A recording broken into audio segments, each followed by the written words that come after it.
여러분 안녕하세요. 저 오늘 PPT 준비를 못했는데요. 그래도 우리 미디어 우리 김영빈 집사님이 아주 예쁜 PPT 만들어 주셔서 감사합니다. 네.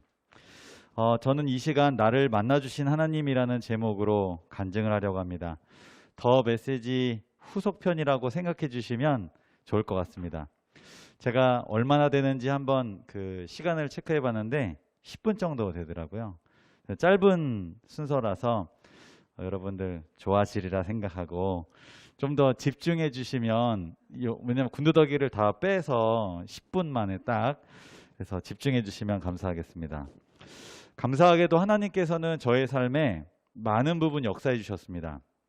저는 오늘 그 가운데서 다 말씀드리지 못하지만 10대, 20대, 30대에서 가장 기억에 남는 부분, 한 부분씩을 말씀드리려고 합니다. 이 간증을 들으시면서 여러분도 하나님을 만나고 싶다 이런 생각을 하게 되셨으면 더할 나위 없이 좋을 것 같습니다. 그리고 간절히 기도하시면서 여러분을 만나기를 누구보다 원하시는 하나님을 경험하게 되기를 바랍니다.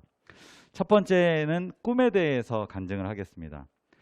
저는 중학생 시절 집 근처에 있는 일반 중학교에 다녔습니다. 중학교 2학년 겨울방학 때인 것으로 기억합니다. 어머니께서 이번 주 일주일 동안 교회에서 사경회를 하는데 저녁에 함께 가자고 저에게 초청을 해주셨습니다. 방학이라서 딱히 할 일이 없었던 저는 사경회가 무엇인지도 잘 모른 채 어머니를 따라 사경회에 참석을 하였습니다. 당시 강사로는 지금도 목회를 하고 계시는 박대헌 목사님께서 설교를 해주셨습니다. 평소에는 교회에서 듣는 설교가 지루하고 졸리게만 했는데 이상하게 그날따라 설교가 재미있게 들렸습니다. 특히 목사님께서 경험하셨던 기적과 같은 이야기, 기도의 응답을 받은 놀라운 이야기가 귀에 쏙쏙 들어오는 것을 느꼈습니다. 제가 졸지 않고 설교를 듣고 있는 모습이 저에게 아주 낯설게 여겨졌습니다.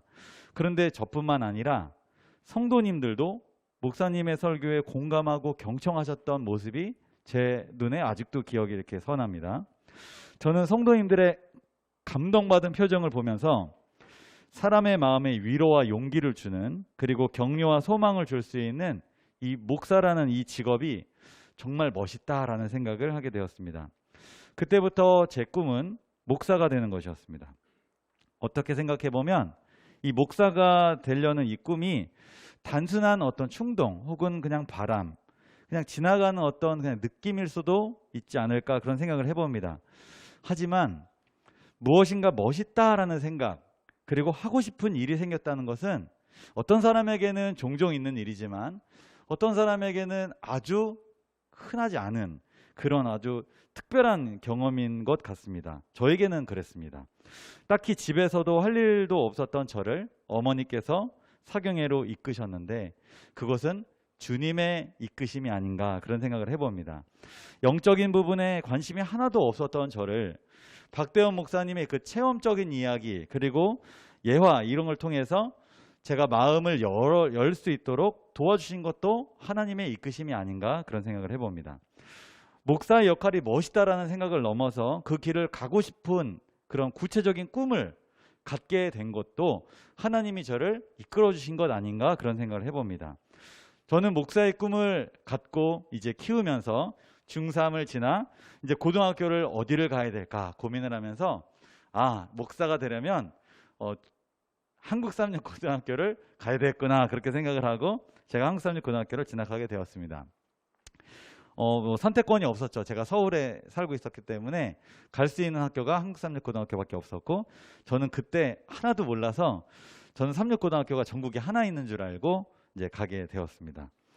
두 번째, 용서에 대해서 간증을 하겠습니다. 한국삼육고등학교에서 이제 삼육대학교 신학과에 진학을 하게 된 저는 목사의 꿈을 향해 한 걸음 한 걸음 나아가고 있었습니다. 그런데 그런 저를 무겁게 짓누르고 있었던 짐이 하나 있었는데 바로 죄책감입니다.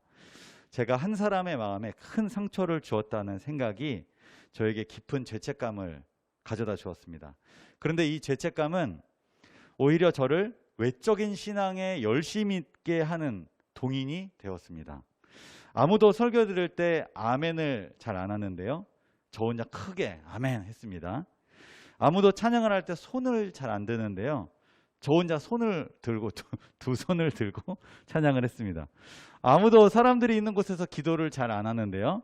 저는 사람들이 왕래가 잦은 곳을 찾아서 무릎을 꿇고 기도를 하는 것을 보란 듯이 기도를 했습니다. 저는 그렇게 신앙생활을 열심히 하면 죄책감이 사라질 줄 알았어요. 그런데 저에 대한 평가는 관종. 그때는 관종이라는 단어가 없어서 사이코라고 불렀습니다. 저를. 그래서 그런 평가만 주어질 뿐 여전히 죄책감은 저를 무겁게 짓눌렀습니다. 그러던 가운데 신학과 1학년 2학기 이때 삼육대학교에 종교동아리가 지금은 정말 많이 없어서 한두 개밖에 안 남았다 그래요. 근데 그때는 종교동아리가 많았습니다. 그때 새로남 동아리라는 것에 제가 참석하게 되었습니다. 현재 새로남 쉼터 평신도 지도자로 봉사하고 계시는 김영근 장로님께서 성경 공부를 인도해 주셨어요. 장로님께서 그때 성경 공부를 인도해 주시면서 이렇게 말씀하셨습니다. 여러분, 죄책감은 사탄이 주는 것입니다. 그리고 죄책감에 깊이 빠지는 이유는 착하기 때문이 아니라 교만하기 때문입니다. 제가 이 말씀을 들으면서 굉장히 큰 충격을 받았어요. 저 들으라고 하시는 말씀 같이 들었거든요. 이 말에 제가 동의를 할 수 없었지만 동의하고 싶었습니다. 제가 알고 있었던 생각하고 성경 지식하고 조금 이상했기 때문에 동의가 안 됐는데 동의하고 싶었어요. 왜냐하면 저는 지금까지 죄책감에 너무나 시달리고 있었기 때문이죠. 저는 죄책감이 잘못을 저지른 사람이 응당 받아들여야 하는 대가라고 생각을 했기 때문입니다. 그런데 장로님께서는 이렇게 말씀하셨어요. 예수님께서 우리를 구원하실 때에는 죄뿐만 아니라 죄책감에서 구원해 주십니다. 이렇게 말씀하셨어요. 그동안 저는 교만하게도 예수님께서 베푸신 구원을 온전히 받아들이지 않은 것이었습니다. 저 스스로 죄책감을 감당해야 한다라는 생각을 가지고 예수님의 용서는 여기까지, 그 다음은 내가 평생 짊어지고 가야 되는 것, 그렇게 생각을 했던 것입니다. 예수님께서 베푸신 용서 스스로가 축소시킨 것입니다. 저는 예수님께서 베푸신 용서, 죄뿐만 아니라 죄책감에서도 구원해 주시는 그 용서를 정말 경험하고 싶었어요. 죄책감에서 실제로 진짜 벗어나고 싶었어요. 완전한 자유를 누리고 싶었습니다. 이제는 관종, 사이코가 아니라 진심으로 기도하기 시작했습니다. 그렇게 며칠이 지났습니다. 20, 30명 정도가 함께 이 성경 공부를 하는 모임이었습니다. 장로님께서 선포하시는 설교 중에 이 십자가의 사랑에 대한 설교가 있었어요. 제가 그 사랑에 깊이 감동이 되었습니다. 제가 그 설교를 듣는데 다 이제 조그만하게 아멘, 그리고 속으로 이렇게 끄덕이면서 그럴 때 저는 눈물이 막 흐르는데 콧물이 막 나오고 꺼이꺼이 우는데 제가 주체를 할 수가 없었습니다. 휴지도 없었고 뭐 어떤 그런 것도 없었는데 제 눈물이 멈추지 않았고, 그리고 이 울음이 도저히 제어가 되지 않았습니다. 그런데 놀라운 것은 그 이후에 죄책감이 사라졌다는 거예요. 저는 이걸 말로 설명은 더 이상 하기는 어려울 것 같습니다. 뭐 어떤 심리학적인 용어나 다른 걸로 설명할 수 있을지 모르겠어요. 저는 그런 부분은 잘 모르기 때문에 저는 그때 너무너무나 신기한 경험이었습니다.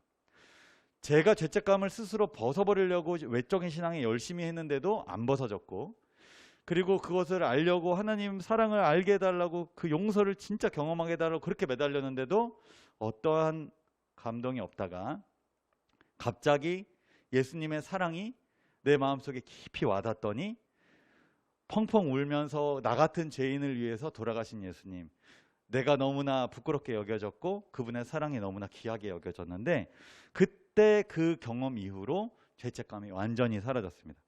그런데 미량과 같은 그런 경험은 아니라고 확실히 제가 말할 수 있는 것이, 제가 상처 준 그 한 사람에게 너무나 진실로 미안한 마음이 있어서 제가 나중에 찾아가서 무릎을 꿇고 진심으로 사과를 하고 그리고 지금도 미안한 마음으로 그렇게 살아가고 있습니다. 근데 그 미안함이 죄책감하고는 좀 다른 마음입니다. 십자가에서 보여주신 예수님의 사랑이 얼마나 깊고 넓은지 체험적으로 깨닫게 된 것, 그것은 전적으로 하나님의 은혜라고 말씀드릴 수 있습니다. 구원을 경험하고 싶어서 간절하게 제가 기도를 했는데 하나님께서 저에게 응답해 주신 것이라 믿고 있습니다. 주님께서 저를 만나 주신 것이라 믿고 있습니다. 세 번째는 연애에 대해서 간증을 하겠습니다. 지금으로부터 딱 10년 전이었습니다. 제가 31살이 되었는데 목회 시험은 이미 2번 떨어진 상황이었고 사귀는 사람은 없었습니다. 다행이죠. 이럴 때 사귀면 나쁜 사람이죠. 근데 제가 그때까지 돈도 없었고 직장도 없었고 준비된 것이 하나도 없었기 때문에 뭐 당연히 연애도 못했고 결혼에 대한 생각은 뭐 할 수가 없었습니다. 그런데 나쁜 사람 맞습니다. 저는 연애가 하고 싶었습니다. 왜냐하면 많이 외로웠거든요. 제가 많이 외로움을 타서. 그러던 중에 한 친구로부터 한 여청년을 소개를 받게 되었습니다. 저는 그 여청년과 처음 만난 자리에서 이렇게 말했습니다. 안녕하세요. 저희가 서로를 알아가기 전에 저희가 알고 있는 하나님을 서로 먼저 알아갔으면 좋겠습니다. 괜찮으시다면 저를 전도사님으로 봐주실 수 있을까요? 저도 교회 청년이라고 생각할게요. 그리고서 저희는 일주일에 한 번씩 만나서 이렇게 데이트를 했는데 카페에서 안식일학교 작년 교과책을 함께 공부했습니다. 한 요일씩 미리 공부해 온 거를 서로 설명을 해 주었습니다. 그것이 데이트의 전부였습니다. 저는 아내가 될 사람에게 가장 중요하게 생각한 조건이 있다면 하나님을 만난 경험이 있는가 하는 것이었습니다. 근데 단도직입적으로 하나님 만나셨나요? 이렇게 물어볼 수가 없었기 때문에 성경에 대한 본인의 어떤 그 견해나 그리고 거기에서 나누는 어떤 자기의 삶의 경험들을 통해서 제가 간접적으로 알기를 원했던 것이죠. 그저 외로움을 달래기 위해서 만나는 것은 좋지 않다고 그렇게 생각을 했기 때문에 어떤 그것을 좀 파악을 하고 싶었습니다. 다행히 이 여청년은 하나님을 깊이 만난 경험이 있었습니다. 저는 이 청년을 알게 된 지 한 달쯤 되었을 때 만난 지 한 달쯤 되었기 때문에 실제 만난 횟수는 한 4회, 5회 정도 만났죠. 일주일에 한 번 봤으니까. 서로에 대해서 알아가면 좋겠다라는 생각이 이제 들기 시작했습니다. 마음에 들었던 거죠. 하나님도 만난 경험이 있고. 그래서 제가 먼저 이제 사귀자고 얘기를 꺼냈는데 그때 너무나도 부끄러워서 그 여청년의 얼굴을 쳐다보지도 못하고 땅을 쳐다보면서 이야기를 했는데 여러분도 아시겠지만 좀 장난꾸러기잖아요. 뭐라고? 요? 막 그러는데 네, 좀 그런 일이 있었습니다. 근데 며칠 지나지 않아서 이 여청년의 아버지가 저를 만나고 싶어 하셨어요. 저는 부담감을 안고 회기에 있는 노건이라는 카페에서 대추차를 앞에 두고 면접 시험을 보았습니다. 지금은 기억이 잘 나지 않는데요. 실제로 어떤 문제를 내셨어요. 근데 제가 그거를 맞췄을까요? 못 맞췄을까요? 네, 못 맞췄습니다. 제가 답을 못해서 하고 있는데 이렇게 하시면서 다른 문제를 내시는데 왜 목회를 하느냐고, 왜 목회를 하려느냐는 질문을 하셨어요. 저는 그때 이렇게 말했습니다. 저를 만나주신 하나님을 사람들에게 전하고 싶기 때문입니다. 제가 능력은 없지만 저를 만나주신 하나님은 제가 사실 그대로 전할 수 있을 것 같습니다. 면접이 끝나고 여청년의 아버지는 저에게 이렇게 말씀하셨습니다. 자네, 우리 딸 좋아하나? 예, 그렇습니다. 그렇다면 길게 끌 필요가 뭐가 있나? 바로 결혼하게. 네? 저희 사귄 지 일주일도 안 됐습니다. 아직 결혼은. 그래서 결혼하기 싫은가? 그건 아닙니다. 그럼 좋다는 것으로 알겠네. 제가 그 사귀기로 결심하고 며칠 안 돼서 장인어른을 만나고 그 다음에 다음 주에 상견례를 했습니다. 제가 지금의 제 아내와 이제 그때 그 당시 사귀면서 그리고 결혼을 준비하면서 감사하게도 마찰도 하나도 없었고 저항도 하나도 없었고 그저 이렇게 쭉 미끄러지는 듯이 결혼까지 1월에 만나서 3월에 상견례하고 6월에 결혼을 하게 되었습니다. 모든 것이 은혜였죠. 너무나도 부족하고 무능력하고 가진 것 없고 보잘것없는 저에게 이 모든 것은 과분하고 과분했습니다. 저 같은 사람에게 하나님께서 왜 이렇게 풍성한 은혜를 부어주셨을까요? 저는 저를 만나주신 하나님께 영광을 돌릴 수밖에 없습니다. 그러기 위해서 저와 함께 살아가게 될 사람도 하나님을 만난 사람이었으면 좋겠다고 생각했습니다. 저와 제 아내를 만나게 하신 분은 저희를 만나주신 하나님이셨습니다.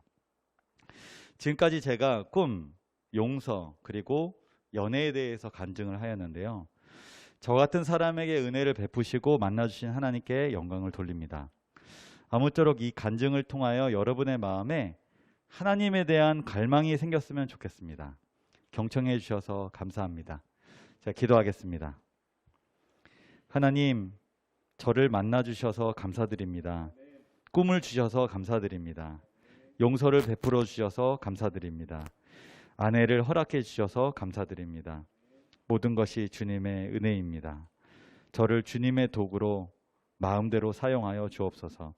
저를 만나주신 주님을 전하기 원합니다. 예수님의 이름으로 기도합니다. 아멘.